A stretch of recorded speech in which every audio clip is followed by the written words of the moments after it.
अस्सलामु अलैकुम रहमतुल्लाहि व बरकातुहू। अल्हम्दुलिल्लाहि रब्बिल आलमीन, अस्सलातु वस्सलामु अला सय्यदिल अंबिया'i वल मुरसलीन व अला आलिहि व सहाबिहि अजमईन, अम्मा बाद। किब्रियाई और बड़ाई हम्द व सना उस अल्लाह वहदहू ला शरीक के लिए है जो खालिक़े कायनात है, जिसने हमारे हिदायत के लिए तकरीबन 1,24,000 अंबिया इकराम को दायरे फ़ानी के अंदर मबऊस किया और उस सिलसिले की आखिरी कड़ी ख़त्म हो जाती है मोहम्मद सल्लल्लाहु अलैहि वसल्लम के ज़ाते गिरामी पर।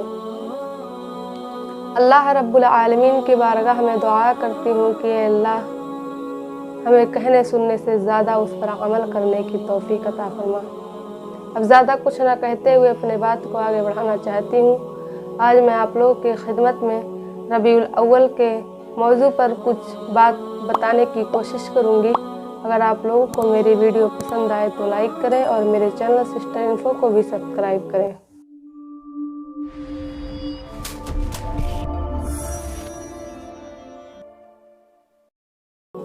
अल्लाह के रसूल सल्लल्लाहु अलैहि वसल्लम जब पैदा हुए, सुबह सवेरे के वक्त जब पैदा हुए तो कैसर व किसरा के चिराग बुझ गए। गोया कि ये बताया जा रहा था कि दुनिया का चिराग अब आ गया है, अब चिरागों की ज़रूरत नहीं है।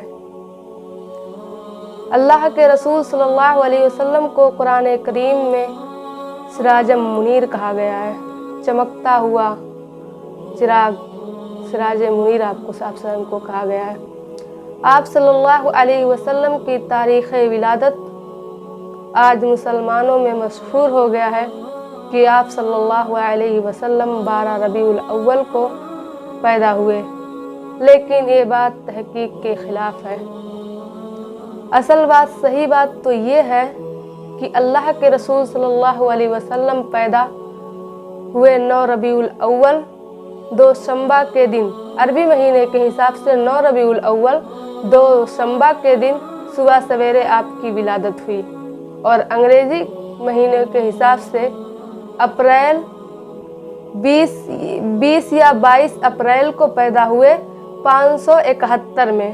गोया कि हज़रत ईसा अलैहिस्सलाम के आसमान पे उठा जाने के 600 बरस के बाद आप सल्लल्लाहु अलैहि वसल्लम के वालिद मोहतरम का नाम अब्दुल्ला और आपके वालदा का नाम आमिना था और आपके दादा का नाम अब्दुल मुत्तलिब और परदादा का नाम हाशिम था। इसीलिए आप सल्लल्लाहु अलैहि वसल्लम को हाशमी भी कहा जाता है। आप सल्लल्लाहु अलैहि वसल्लम की पैदाइश तो यतीमी हालत में हुई, क्योंकि आपके वालिद मोहतरम आप सल्लल्लाहु अलैहि वसल्लम के पैदा होने से ही दुनिया से चले गए थे और जिस बच्चे का बाप ना हो उसको यतीम कहा जाता है। और गोया कि आपकी पैदाइश यतीमी हालत में हुई, पर दादा जिंदा थे। जब आप सल्लल्लाहु अलैहि वसल्लम पैदा हुए तो बहुत ज़्यादा आपके दादा खुश हुए। अल्लाह के रसूल सल्लल्लाहु अलैहि वसल्लम अपने माँ बाप के अकलौते बेटे थे। आपके पास कोई भाई और बहन ना थे, इसीलिए आपको दुर्रे यतीम भी कहा जाता है, यानी यतीम मोती। मिला है आमिना को फज़ल बारी से यतीम ऐसा, मिला है आमिना को फज़ल बारी से यतीम ऐसा, नहीं है बहर हस्ती में कोई दुर्रे यतीम ऐसा। तो आप सल्लल्लाहु अलैहि वसल्लम दुर्रे यतीम थे, लेकिन वो यतीम थे, लेकिन अल्लाह रब्बुल आलमीन ने उसको जो शान और शौकत अता की, दुनिया के किसी मखलूक को नसीब नहीं हुआ। आप सल्लल्लाहु अलैहि वसल्लम के दादा अब्दुल मुत्तलिब ने आपका नाम मोहम्मद रखा और आपकी वालदा मोहतरमा ने आपका नाम अहमद रखा। आपके दादा ने आपका नाम मोहम्मद इस ख्याल से रखा कि मेरा ये बच्चा आगे चल के दुनिया भर के लिए लायक साबित हो। और ऐसा ही हुआ। अल्लाह के रसूल सल्लल्लाहु अलैहि वसल्लम दुनिया में तारीफ़ के लायक समझे गए और अल्लाह रब्बुल आलमीन ने उन्हें अपना महबूब, अपना नबी करार दे दिया। और अल्लाह के रसूल सल्लल्लाहु अलैहि वसल्लम तमाम नबियों के नबी, तमाम इमामों के इमाम हैं। अब यहाँ पर सवाल ये पैदा होता है कि 12 रबीउल अव्वल मनाना सही है या गलत। तो इसके बारे में मेरे प्यारे भाइयों और बहनों ज़रा गौर करो। 12 रबीउल अव्वल ना हजरत अबू बकर रदियल्लाहु ताला अन्हु ने ही मनाया, यानी दौरे सिद्दीकी में भी नहीं मनाया गया, दौरे फारूकी में भी नहीं मनाया गया, दौरे उस्मानी में भी नहीं मनाया गया, यहाँ तक हजरत अली रदियल्लाहु ताला अन्हु के भी दौर में नहीं मनाया गया।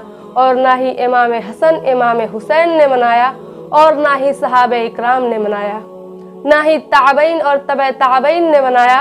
किसी ने भी एक दलील भी ऐसा नहीं है कि किसी ने 12 रबीउल अव्वल मनाया हो। अल्लाह के रसूल सल्लल्लाहु अलैहि वसल्लम अपने घर को छोड़कर गारे हिरा में रहते थे।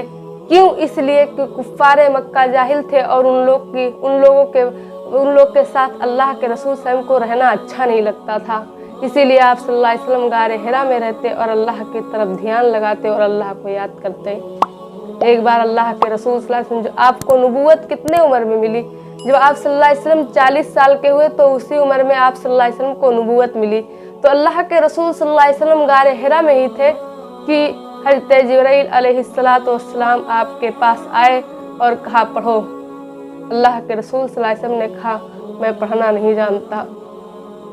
तो जिब्राइल अलैहिस्सलातु वस्सलाम ने पकड़ के आपको इतना ज़ोर से दबाया कि आप सल्लल्लाहु अलैहि वसल्लम फरमाते हैं ऐसा लग रहा था मुझे कि मेरा जान ही निकल जाएगा। फिर उसके बाद छोड़ दिया, फिर कहा पढ़ो। फिर मैंने कहा मैं पढ़ना नहीं जानता। फिर से जिब्राइल अलैहिस्सलाम ने उनके साथ ऐसा ही किया। फिर तीसरे बार पूरा इक़रा बिस्मि रब्बिकल लज़ी का पूरा आयत पढ़ाया। उसके बाद अल्लाह के रसूल सल्लल्लाहु अलैहि वसल्लम डरते हुए, अल्लाह के रसूल स्वयं कांपते हुए, घबराए हुए घर आए। जब खदीजा रदियल्लाहु ताला अन्हा से अपना सूरत हाल बयान किया तो खदीजा रदियल्लाहु ताला अन्हा ने कहा ऐ मेरे नबी, ऐ मेरे हबीब, ऐ मेरे नबी सल्लल्लाहु अलैहि वसल्लम, अल्लाह आपको कभी भी रुसवा नहीं करेगा। आप तो यतीमों की मदद करते हैं, आप तो बेवाओं की मदद करते हैं, आप तो मजबूरों को सहारा देते हैं। आपके साथ अल्लाह ताला ऐसा नहीं करेगा। फिर अपने चचेरे भाई औरका के पास लेकर गई। जब औरका को अल्लाह के रसूल सल्लल्लाहु अलैहि वसल्लम ने अपने सूरत हाल से आगाह किया तो औरका ने कहा ऐ मोहम्मद, एक ज़माना ऐसा आ जाएगा कि तुमको मक्का से निकाला जाएगा। तो अल्लाह के रसूल सल्लल्लाहु अलैहि वसल्लम ने ताज्जुब से कहा मक्का से निकाला जाएगा मुझको? उन्होंने कहा हाँ, हर अंबिया इकराम के साथ यही हुआ है और आपके साथ भी यही होगा। और अगर मैं उस वक्त तक रहूँगा तो तुम्हारा ज़रूर मदद करूँगा। ये जो जिसका तुम आप बात कर रहे हो ये वही फरिश्ता जिब्राइल अलैहिस्सलाम है जो हज़रत मूसा अलैहिस्सलाम पर आया करता था। तो अल्लाह के रसूल सल्लल्लाहु अलैहि वसल्लम ने कहा ठीक है। फिर उसके बाद औरका ने कहा कि अगर मैं उस वक्त तक जिंदा रहा कि तो तुम्हारी ज़रूर मदद करूँगा। लेकिन ज़िंदगी ने उनके साथ वफा ना की और वो इस दुनिया से चले गए। बताने का मकसद ये है कि इक़रा बिस्मि ये सबसे पहले कुरान में सबसे पहले नाजिल होने वाली आयत इक़रा बिस्मि यही है। और मतलब ये है कि आप सूरह फातिहा से लेकर सूरह वन्नास तक पढ़ ढालिए, लेकिन आपको कहीं भी कोई ऐसी आयत नहीं मिलेगी जिसमें अल्लाह रब्बुल आलमीन ने हुक्म दिया है कि मोहम्मद सल्लल्लाहु अलैहि वसल्लम के जश्न विलादत मनाओ। कहीं नहीं हुक्म दिया। मेरे प्यारे भाइयों और बहनों, समझो इस बात को, इस्लाम को सही तरीके से समझो। अल्लाह के रसूल सल्लल्लाहु अलैहि वसल्लम ने जिसका हुक्म दिया वही करो, ज़्यादा करना गुमराही है। और अल्लाह के रसूल, ये तो ऐसा शरीयत है, ऐसा इस्लाम है कि इसमें तो अल्लाह के रसूल सल्लल्लाहु अलैहि वसल्लम ने हर चीज़ बता दिया है। यहाँ तक कि ये भी बता दिया है कि लैट्रिन में जाओ तो कैसे बैठो, लैट्रिन से निकलो तो कौन सा दुआ पढ़ो और लैट्रिन में जाओ तो कौन सा दुआ पढ़ो। अल्लाह के रसूल सल्लल्लाहु अलैहि वसल्लम ने इन सब चीज़ों को बता दिया है। तो क्या इतनी बड़ी बात अल्लाह के रसूल सल्लल्लाहु अलैहि वसल्लम नहीं बताते? अगर जश्न ईद मिलादुन नबी मनाना ज़रूरी होता तो अल्लाह के रसूल सल्लल्लाहु अलैहि वसल्लम इसको भी बता देते और हम उसको अपने ईमान का हिस्सा समझते और उसी तरह इसको भी आला दर्जा देते जैसे ईद और बकरा ईद को देते हैं। लेकिन अल्लाह के रसूल सल्लल्लाहु अलैहि वसल्लम ने ऐसा कुछ नहीं कहा, बल्कि अल्लाह के रसूल सल्लल्लाहु अलैहि वसल्लम की ज़िंदगी के बाद छोड़िए अबू बकर, उमर फारूक, उस्मान, अली और किसी भी सहाबा इकराम, ताबईन और तबे ताबईन और बड़े बड़े उलमा इकराम ने भी इस चीज़ को नहीं मनाया। अब मैं आखिर में अल्लाह रब्बुल आलमीन से दुआ करती हूँ कि अल्लाह हमें सही तरीके से शरीयत को समझने की तौफीक अता फरमा और अल्लाह के रसूल सल्लल्लाहु अलैहि वसल्लम ने जिन चीज़ों का हुक्म दिया उसी पर अमल करने की तौफीक अता फरमा और हम सबको जब तक ज़िंदा रख इस्लाम पर ज़िंदा रखना और हमारा खात्मा होते ईमान पर फरमाना। व आखिरु दावाना अल्हम्दुलिल्लाहि रब्बिल आलमीन। अस्सलामु अलैकुम व रहमतुल्लाहि व बरकातुहू।